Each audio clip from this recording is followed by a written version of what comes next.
ጠላቶቻችንን ያለምንም ጸብ ማስወገድ። ሰላም ጤና ይስጥልኝ። እንደምን አላችሁ የተከበራችሁ የኢንስፓየር ጀነሬሽን ቤተሰቦች? እስቲ አይናችሁን ጨፈን አድርጉና ወደ ኋላ መለስ ብላችሁ አስቡ። በሕይወታችሁ ውስጥ እንቅልፍ የነሳችሁ ሰው አለ? ስማቸውን ስትሰሙ ብቻ ሰላማችሁን የሚረብሿችሁ ሰዎች አሉ? ምናልባትም በስራ ቦታ፣ ምናልባትም በጎረቤት፣ ምናልባትም በቅርብ ጓደኛ ስም ተሸፍኖ የተቀመጠ ጠላት ሊኖርባችሁ ይችላል። ብዙ ጊዜ ጠላት ሲባል ወደ አእምሯችን የሚመጣው ጦርና ጋሻ ይዞ የሚመጣ አካል ነው። ነገር ግን የዘመናችን ጠላት ረቀቅ ያለ ነው። እሱ የሚዋጋው በሰልፍ ሳይሆን በወሬ፣ በምቀኝነት፣ በተንኮል ስም በማጥፋት ነው። ታዲያ እንደዚህ አይነት ሰዎችን እንዴት ነው የምናሸንፋቸው? መልሶ በመሳደብ ነው ወይስ ድንጋይ በመወርወር? በፍጹም ወዳጄ፣ ከጠላት ጋር ታግለህ መሬት ላይ ስትንከባለል ሁለታችሁም ትቆሻላችሁ። ልዩነቱ ምን እንደሆነ ታውቃለህ? ጠላትህ መቆሸሽ ይወዳል፣ አንተ ግን አትወድም። ዛሬ የምንማረው ጥበብ የጠቢባን ጥበብ ነው። ጠላትን ያለ ጦርነት የማንበርከክ ጥበብ።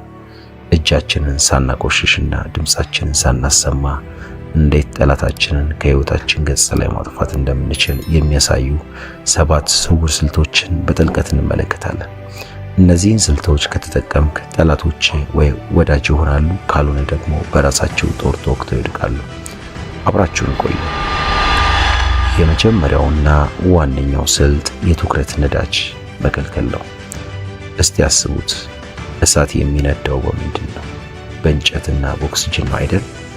የጠላትህ ጥላቻ የሚነደው በምንድን ነው ብለህ ብትጠይቅ፣ የጠላትህ ጥላቻ የሚነደው አንተ በሚኖር ምላሽ ላይ ነው።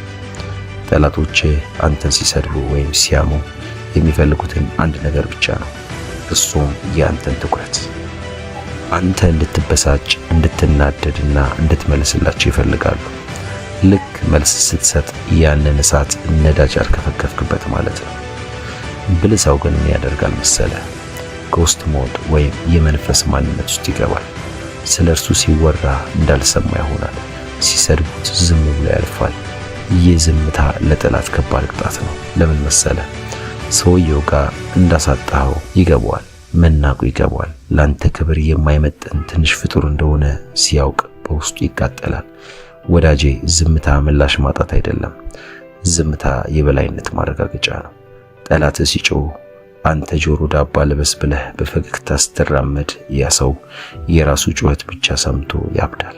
ስለዚህ የመጀመሪያው ድል ትኩረት መንፈግ ነው። ሁለተኛው ስልት ስኬትን እንደ መንገድ መጠቀም ማለት ነው። ይህ በጣም ጨካኝና ጣፋጭ በቀል ነው። ጠላቶችህ አንተ እንድትወድቅ ይፈልጋሉ፣ እንቅፋት ይሆኑብሃል። አንተ ግን እነሱ በሚያወሩበት ጊዜ ከማጥፋት ይልቅ ጊዜህን በራስህ እድገት ላይ አውለው።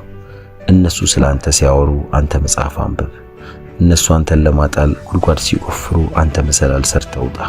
እነሱ ታች ሆነው ሲንጫጩብህ አንተ ግንብ ሰርተህ ከፍ በል። አንድ ሕግ አለ።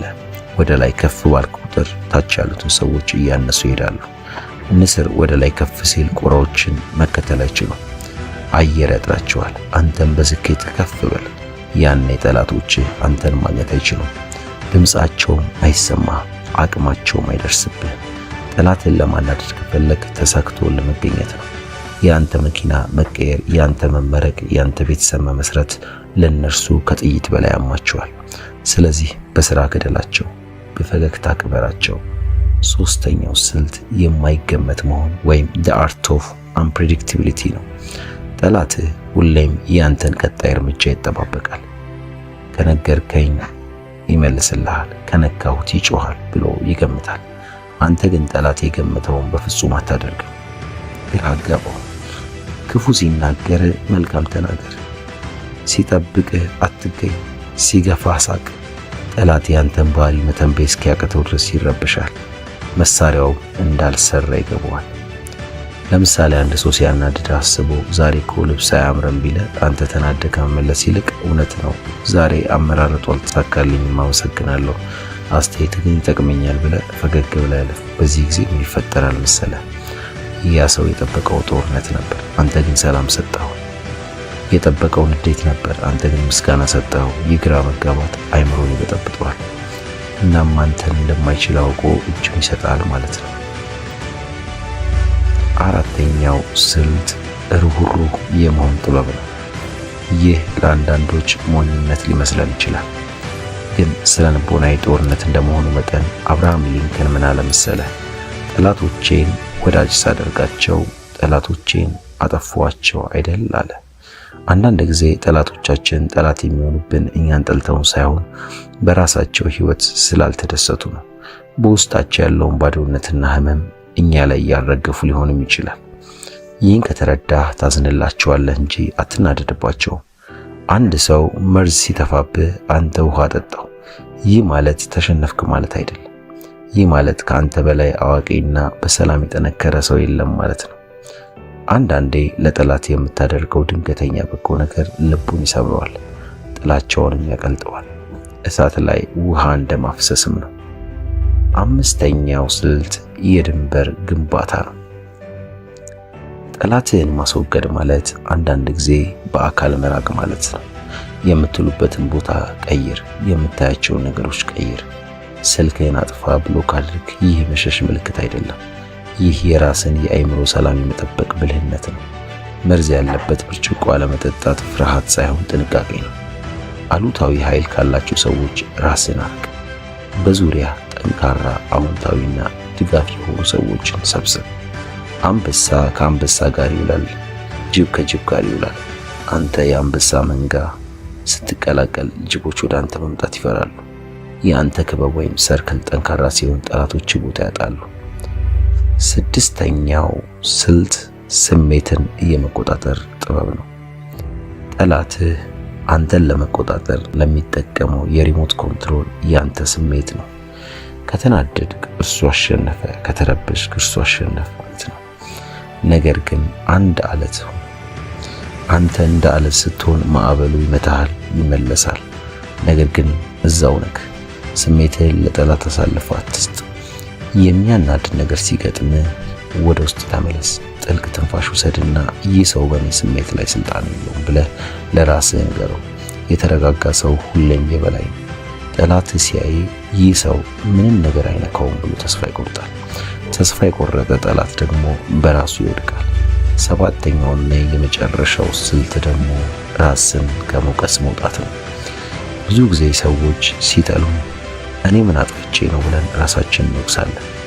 ነገር ግን ማወቅ ያለብን ነገር አለ። ሰዎች አንተን የሚጠሉት ስላጠፋ ብቻ አይደለም። አንዳንዴ ጥሩ ስለሆንክም ሊጠሉ ይችላሉ። አንዳንዴም ስለተሳካልህ ይጠሉሃል። አንዳንዴ ደግሞ እነሱ መሆን ፈልገው ያልሆኑትን ማንነት አንተ ስለሆንክባቸው ይጠሉሃል። ስለዚህ የእነሱ ጥላቻ ያንተ ችግር ሳይሆን የእነሱ ችግር እንደሆነ ተረዳ። ይህንን ስትረዳ ቀለል ይልሃል፣ ሸክሙ ይወርድልሃል። የሰዎችን ጥላቻ እንደ ዕዳ ተሸከመው።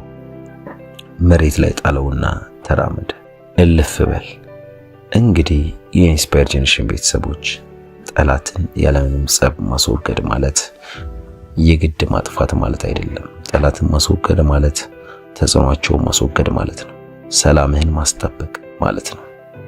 ከዛሬ ጀምሮ ለጠላቶቻችሁ የምትሰጡት ታላቁ ቅጣት ስኬታችሁ፣ ደስታችሁ ይሁን።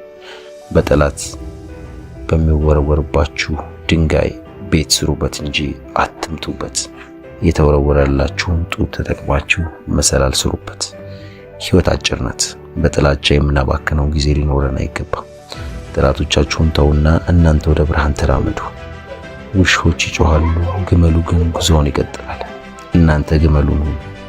ይህ ቪዲዮ ልባችሁ ላይ ሰላም እንደተፈጠረ ተስፋ አደርጋለሁ። ሐሳባችሁን በኮሜንት አጋሩ። ለምትወዱት ሰው ሼር በማድረግ የሰላምን መንገድ ጠቁሙ። ኢንስፓየር ጄኔሬሽን ነው። ስለነበረን ቆይታ ከልብ እያመሰገንን በሌላ ድንቅ ፕሮግራም እስክንገናኝ ፍቅርና ሰላም ለእናንተ ይሁን። ቸር ቆዩልን። ይህ ቪዲዮ ትልቅ ሕልም ላለን ያንንም ለማሳካት በሕይወታችን ብዙ መስዋዕትነት እየከፈልን ላለን ነገር ግን በሰዎች ባልተገባ አስተያየትና ትችት መድረስ የሚገባን ቦታ ላልደረሰን የሕይወት ሪሞታችንን ለተቀማን ውስጣችን እረፍትና ሰላም ላጣ ራሳችንን ለመሆን ለከበደን ሰዎች ነው። ቪዲዮን ላይክ በማድረግ ጀምሩት። ለቻናሉ አዲስ ከሆናችሁ ሰብስክራይብ በማድረግ የቻናሉ ቤተሰብ ይሁኑ። አንድ ሰው እየኖረ ነው የሚባለው 3 ነገሮችን ሲያሟላ ነው። በመጀመሪያ ያለበትን ካወቀ፣ ሁለተኛ ደግሞ የሚደርስበትን በደንብ አድርጎ ካወቀ፣ ሶስተኛ ግን ካለበት ተነስቶ ወደሚደርስበት እየተጓዘ ከሆነ ይህ ሰው እየኖረ ነው። አንተስ የቱ ጋር ነህ? አንቺስ የቱ ጋር ነሽ? የራስህን ምርጫ በመኖር ራስን በመሆን ብቸኝነትን በመምረጥ ውስጥ ማንም ስለሆንክ የማይቀርል ነገር ቢኖር የሰዎች አስተያየት ነው። ስትቀመጥ ያወሩብሃል፣ ስትሰራ ያጥላሉሃል፣ ስታርፍ ይተቹሃል። ከነርሱ መለየት ስትጀምር ይሳለቁብሃል። አዲስ ሕይወት ስትጀምር ጫና ውስጥ ይከቱሃል። ሰዎችን በፈራ ቁጥር በቅርበት ሆኖ ሲቆጣጠሩ ታያለህ። በምላሳቸው ሰንሰለት እጅህን ታስረ ትመላለሳለህ። እነሱም ባሰብክ ቁጥር እንኳንም በአግባቡ ሥራህን ልትሠራ ይቅርና ከቆምክበት ስፍራ አንድ እርምጃ እንኳን ፈቀቅ አትልም። ዋናው ብርታትህ አቅምህ በሰዎች የፍርሃት ሰንሰለት ተተብትቧል። መርገጥ ያለብህን ስፍራ እንዳትረግጥ፣ መክፈት ያለብህን በር እንዳትከፍት ቀስፎ ይዞሃል። ውድ ሐሳብ እያለህ በድንቅ የሕይወት እርምጃ ላይ ካለህ በማይረባና ተራ በሆነ የሰው አንደበት እንዳትሰበር። በሰዎች ተስፋ አስቆራጭ ጨለምተኛ አስተያየት በፍጹም አትሰበር። በፍጹም አንገትህን አትድፋ። ይህን አስታውስ። ማንኛውም ሰው የሚያወራው አቅምህን አውቆና ተረድቶ አይደለም። የቱንም ያህል ቢቀርብህ ሊረዳህም ቢጥር አብሮ ቢሆን የጋራ ነገር ቢኖራችሁ ከራስ በላይ ሊያውቅህና ሊረዳህ አይችልም። አንተ እየሠራህና በራስ መንገድ እየተጓዝክ ከሰዎች ዝምታን አትጠብቅ። ምላሱን ፈርተህ አርፈ ተቀምጠህ ያላመለጥከውን የሰውን አስተያየትና ትችት መቼም በልዩ ውሳኔና ወኔ ተነስተህ ልታመልጠው አትችልም።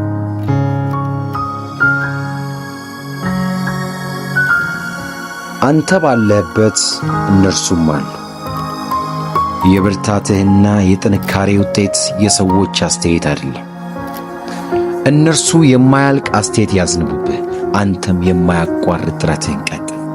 እነርሱ በሚረብሹ ንግርቶች ተስፋ ማስቆረጡን ይቀጥሉ። አንተም በፈጣሪ ድጋፍ፣ በአቋምህ፣ በጥንካሬ ዘወትር በተስፋ ተሞልተህ ወደፊት ቀጥል። በበዛ ስድብና ነቀፋ የማትሰበር፣ በበዛ አድናቆትና ሙገሳ በትዕቢት የማትሞላ፣ እብሪተኛ የማትሆን ሚዛናዊ ሰው ሁን። ወደፊት መራመድን ከፈለክ መስማትና ማዳመጥ ያለብህን ሰው ላይ ራስን ሆነ ማደግና ራስን ሆነ መኖር ከፈለክ ብርታት፣ ጥንካሬ፣ ቆራጥ ማንነት፣ የዓላማ ሰው መሆንን ተማር። በተራ አስተያየት የሚረበሽና የሚቆም ትልቅ ሕልም እንደማይኖር አስታውስ።